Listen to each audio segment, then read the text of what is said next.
This channel does not promote any violent, harmful, or illegal activities. All content provided by this channel is meant for an educational purpose only.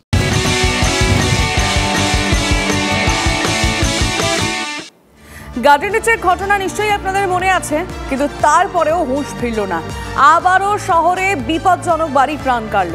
বাগুইআটিতে 3তলা বাড়ির ছাদ ভেঙে মৃত্যু হয়েছে এক কিশোরের।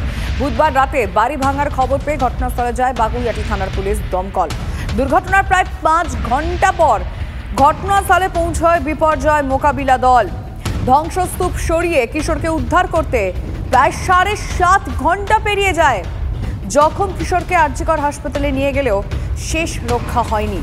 এখানেই প্রশ্ন, এই ঘটনার পর প্রশ্ন উঠছে যে দুর্ঘটনার এত পরে বিপর্যয় মোকাবিলা দল পৌঁছলো ঘটনাস্থলে। দীর্ঘ সময় পেরিয়ে যাওয়াতে কি ধ্রুবজ্যোতিকে হারাতে হলো তার পরিবারকে? কিন্তু কেন এই ঘটনা ঘটলো? কেন শহরে একটার পর একটা ঘটনা ঘটেছে? আমরা দেখেছিলাম শেষবার গার্ডেন রিচের মতো একটা ঘটনা, তারপরে আবারও বিপজ্জনক বাড়ি প্রাণ কাড়ল এক কিশোরের। ডিজাস্টার ম্যানেজমেন্ট টিম কখন এসেছিল, ঠিক কি ঘটেছিল সেই সময়? রঞ্জিত ধর আমাদের প্রতিনিধি সরাসরি রয়েছেন, তার কাছ থেকে জানবো। রঞ্জিত,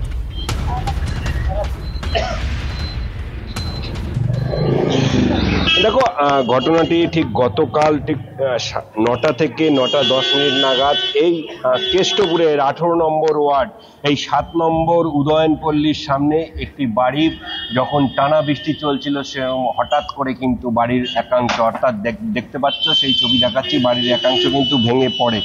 এবং সবচেয়ে দুর্ভাগ্যজনক ব্যাপার, এই বাড়ি নির্মাণের সময় যে রকম ঢালাইয়ের কাজে, তোমাকে একটু দেখাবার চেষ্টা করি, ঢালাইয়ের কাজে ব্যবহৃত হতো রড, কিন্তু এইখানে কিন্তু সেই রড ব্যবহার করা হয়নি। ব্যবহার করা হয়েছিল কি না, কাঠের তক্তা, এবং সেই কাঠের তক্তার অংশ তুমি দেখতে পাচ্ছ। এইভাবে কিন্তু এই নির্মাণটি করা হয়েছিল। এবং সবচেয়ে বড় প্রশ্ন, এটি হচ্ছে বিধাননগর পৌর নিগম মিউনিসিপ্যালিটি এলাকা। তবে পুরো প্রশাসন কি নজরে আসলো না? এই ধরনের যে বেআইনি নির্মাণে ব্যবহৃত হয়েছে অতি নিম্নমানের সামগ্রী, এবং সেই সময় কিন্তু ঘরে ছিলেন, দেখো তুমি দেখতে পাচ্ছ, এই যে পশ্চিমবঙ্গ সরকার অনুমোদিত কেরোসিন তেলের দোকান, তারই ছিল, অর্থাৎ নির্মল কুমার মণ্ডল এবং ধ্রুবজ্যোতি মণ্ডল। সেই সময় তোমাকে একটু দেখাবার চেষ্টা করি, এই ঘরে বসে টিভি দেখছিল, ঠিক এই ঘরে বসে টিভি দেখছিল, এবং সেই সময় হঠাৎ করে এই বিপর্যয়ের ফলে কিন্তু বাড়ির একাংশ ছাদ ভেঙে পড়ে, এবং ভেঙে পড়ে তিনি আটকে যান। এবং সবচেয়ে বড় বিষয় হচ্ছে ঘটনাস্থলে তৎক্ষণাৎ কিন্তু দমকল পৌঁছায়নি ডিজাস্টার ম্যানেজমেন্টের দল। কেন এত দেরি, সেই বিষয়ে প্রশ্ন তুলছে এলাকাবাসীরা।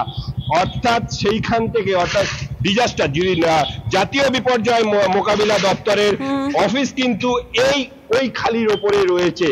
তাহলে জাতীয় মোকাবিলা দপ্তর, বিপর্যয় মোকাবিলা দপ্তরকে কেন খবর দেওয়া হয়নি? কেন দেরিতে আসলেন?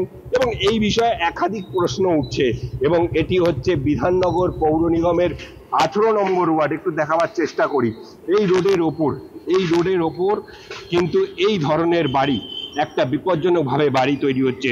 আর একটু দেখাবার চেষ্টা করি TV9 এর দর্শকদের যে কিভাবে এই বেআইনি নির্মাণ হয়েছে। তুমি দেখতে পাচ্ছ একটি বাড়ির সঙ্গে অপর বাড়িটি কিন্তু জোড়া, একেবারে গায়ে লাগানো রয়েছে।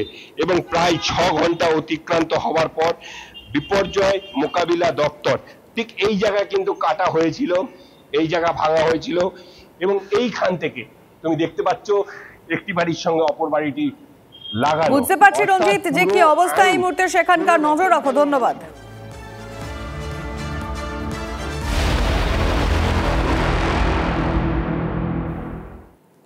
মেঘ ভাঙার বৃষ্টিতে বিপর্যস্ত হিমাচল, মৃত্যু বেড়ে 5, নিখোঁজ 42 জন। সবচেয়ে বেশি ক্ষতি হয়েছে সিমলা মানালির বিচ্ছিন্ন মানালিতে, এবং ক্ষয়ক্ষতি সিমলারও হয়েছে। উদ্ধার কাজে হিমশিম, কঠিন পরিস্থিতিতে লড়াই NDRF।